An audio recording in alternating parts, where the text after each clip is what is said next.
স্তর পঞ্চায়েত এই স্তরের জেলা পরিষদ আসনে বিশালগড় মহকুমার 7টি কেন্দ্র, এই 7টি কেন্দ্রেই আমাদের প্রার্থীরা আজকে এখানে মনোনয়নপত্র দাখিল করবেন।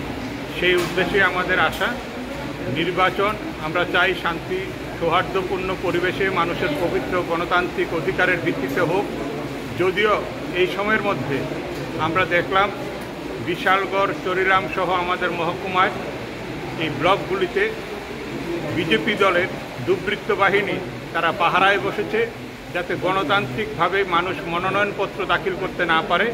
নির্বাচন কতটা কী হবে তা নিয়ে আমরা আশঙ্কিত, কিন্তু মানুষের পবিত্র গণ অধিকার প্রতিষ্ঠিত করার লড়াইয়ে সিপিআইএম পার্টি তাদের প্রার্থী দেওয়ার আজকে সিদ্ধান্ত নিয়েছে।